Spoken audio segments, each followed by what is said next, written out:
Hey everyone, Assalamu alaikum. Welcome to Rising Convert Podcast, episode 1, Becoming a Muslim, Greatest Experience, and plenty of emotional draining challenges.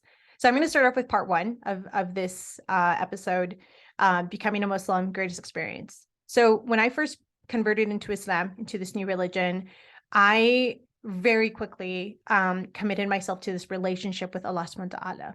I was very deep in this relationship, and I also recognized the level of commitment that I was able to hold up to upkeep. And that's for me, like that's like a sign of strength and like an awakening feeling, because to me, prior to becoming a Muslim, I don't think I've ever really looked inward so deeply to understand like what my abilities and capabilities are. Um, and I also want to say like the life that I've envisioned for myself, the values, everything aligned with Islam, because Islam, it truly is a lifestyle that does not take away my natural desires and needs. And so I also knew fairly quickly after becoming a Muslim that the life that I was living felt very holistic. I was really taking into account like my mind, my body, my soul, my emotional, my physical, my mental state, um, because that is what is encouraged in Islam. And so it was like that in itself for me was a great feeling. But I think an even greater feeling is being able to lean into personal responsibility. For me, personal responsibility leads to choices that you're going to make, leads to taking accountability for the actions that you've made. And so one of the things that I've leaned into in relation to personal responsibility is that I am responsible for developing my faith. And so very quickly too, like when I committed myself into this relationship with God, I knew right away that I wanted to take the steps and follow the commandments that my creator had put in place. And so through the daily practices, through these rituals that I was learning, I began actioning them and learning them and being able to do so, and being able to like get to a point where I was feeling super confident and mindful. I became more intentional with the way I was like living life and navigating conversations and you know, finding connections and connecting with people like within the Muslim community and outside of it. And I think as a whole, it just made me like have like a different perspective in like the best way and in the most like peaceful and like way as well. Like I didn't feel any sort of disconnection when I was like connecting with people outside of the Muslim community. I never felt like I couldn't really be myself. If anything, I felt like, you know, becoming a Muslim had helped me elevate myself and shine more and be more true to myself and expose these parts and different sides of me, because I felt like in the end of the day, like the only thing I'm concerned about is my relationship with Allah subhanahu wa ta'ala, because he knows and he sees all things. And so to me, like knowing that and having that strength and knowing that I have that protection really has allowed me to shift the way I like live my life daily, and carry my relationships. And so to me, that's an indication of, man, like I feel so damn good about myself. And it's just an amazing feeling to know that a lot of the good things, alhamdulillah, that came to me, and a lot of like who I am and what I'm embodying, alhamdulillah, came from Allah subhanahu wa ta'ala. And so it this change of like becoming a Muslim, converting into this new religion, has really shaped me to be a person that like feels lighter, embraces positivity, endures tribulations, adversity, injuries, illness with like peace, with gratitude, and with patience. Um, and I just feel so relieved every single time, because I constantly feel like someone has my back. Um, and in this case, God has my back. I can't see, I can't, like, I don't know, I don't have like a visual of what my creator looks like, but I just know that I feel good in what it is that I do, by following the things that are in place for me, the guidance that I have, the protection that I have. All of this is leading me into a good direction it's all steering me in the right direction to be the best person that I can be in this world. So this is why I believe like becoming a Muslim is the greatest experience for me, because all these amazing things that have come to me and that I've honored and that I've really put in place has really allowed me to find stability and has really allowed me to get into this like headspace that's so like inviting and enlightening. And that it also filters down to like my family and to my friends. And so, I mean, it's just such a beautiful feeling, you know? Moving on to the part of emotional draining challenges. Becoming a Muslim, it really, it's again, it's a beautiful thing. But when you factor in relationships that you have with like your friends and family, it can be really tough. And so that's where I felt it the most for me. My family and friends, they knew after the fact that I had taken my shahada. I don't recall like telling anyone like leading up to it. And I think what ended up happening was I opened up the doors for like all things to come in.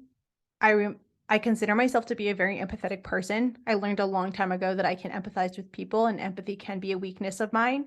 So when I opened up about converting to a new religion, I remember everyone's like face was like kind of shocked. Others were maybe not, but also just very curious. And there's like a lot of comments, there's a lot of questions. And so I invited all of that because I was genuinely like, I want to create like a safe space to talk about this, because I'm like, I want this. Like you are people in my life that I truly care about, and I want to continue a relationship and friendship with. So let's talk about it. And I also was very mindful of the fact that when I was on this path of like self-growth and like, learning about different religions, and then came to the decision of Islam, this all started really early on, but I kept it really close to myself because I also didn't want to come out and tell people like, hey, I'm like thinking about this and this is what I believe in, and kind of be a hypocrite because like I'm saying I'm believe in one thing and then I'm doing something different. I also wasn't going to take any action at the time that I was exploring and like reading about different religions and stuff, because I just wasn't in the place, in the headspace for it at the time.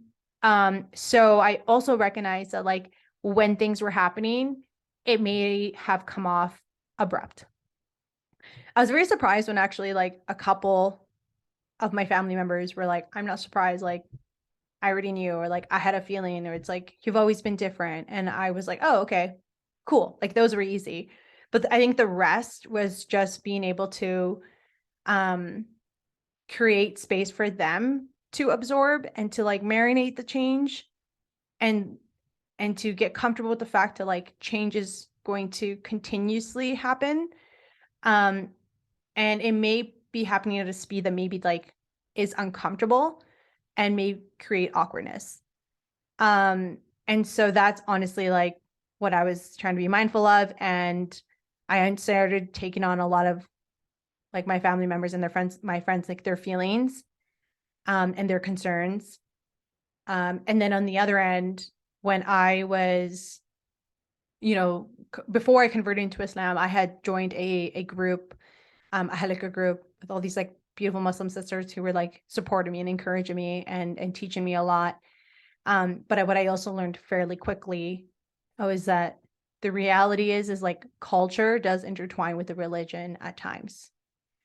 Um, and it happened so quickly when I realized that.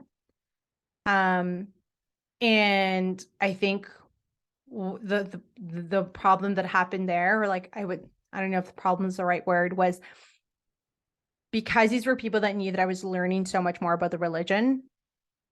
It's almost like the more knowledge I've attained, the more action they wanted to see, the more change they wanted to see from me. And the feelings of not feeling good enough and like pressure and feeling overwhelmed started kicking in. For instance, I did have people tell me to change my name, not once, but like countless times. I think marriage proposals were like starting to be something that was being considered. And I was like, whoa, like hold the phone there for a minute. And then, I was like navigating feelings on the other end. And an example I'm sharing is, can I be friends with you? Like, what does this mean that we can go out and do stuff? Like, I think there was also the concerns that my parents had, and I think a lot of it was related to propaganda, like the negative things that are said and told about like Islam and women in Islam. And so through that, through those different groups, I was also navigating my own feelings. So it's just like a whole pile of like emotions that were like coming up. And then I remember feeling super depleted, like exhausted. And I felt like I was drowning and I didn't know what to do. And I remember that like feeling of, oh my gosh, like what just happened? Like it was after I took my shahada, it was very like what felt like peaches and rainbows. And then like reality hit because it wasn't. And I think the hard part that I was dealing with personally, aside from like taking on everyone's feelings and like thinking about the things that they were telling me, my thing was like, I felt like I started this journey with like on my terms and with like my fulfilling my needs and my curiosity, and doing it at a pace that was comfortable for me, to like all of a sudden I no longer have control and like I have to follow these people's needs, where I have to consider their needs. And I think what snapped me out of it was when I realized that I was doing things and thinking about things for the wrong reasons.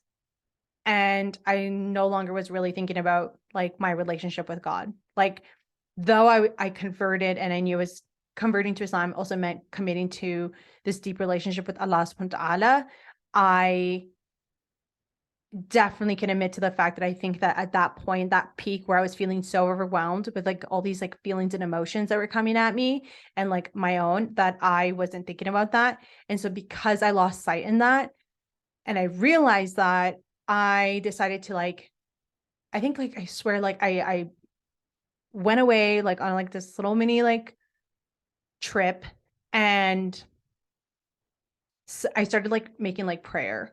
And I remember started like asking for like patience and like strength and like courage. And I wanted to like find my voice again. And I was like really just like closing doors and finding kind of peace with my relationship with God and like with my creator, and putting a lot of my trust in the decisions that I made, and putting a lot of trust in my creator, and then knowing that there's protection and that things will be okay with time. And ultimately that's really what got me out of the funk. I felt like signs started like happening, like things just started happening in like a timely manner. And um each thing that I interpreted as a sign from God, I was just running with it. And, eventually, alhamdulillah, like I was able to just find ease and peace and was able to like endure that. Um, and even like I was able to like endure it and find gratitude, because I learned so much through that time. And I was also like a reminder that like in the end of the day, the truly thing that like I care about the most is my relationship with God, and that he sees and he knows all things. And um God knows like my intentions. So yeah. Anyway, caught myself there with saying he, but I just know that my creator is watching and above all. And at the end of the day, that's really what matters. So that's the emotional part. Challenges do come up when you're, I think, making any change. And I think this change was seen as a drastic one, which is totally cool. Cause like I said, there's a lot of things that I also took into consideration. And for me, it really didn't take away like the fact that I believe that it's been the greatest experience, like becoming a Muslim. Anyways, that is episode 1. Thanks for joining in, and I hope to have you tune in the next episode.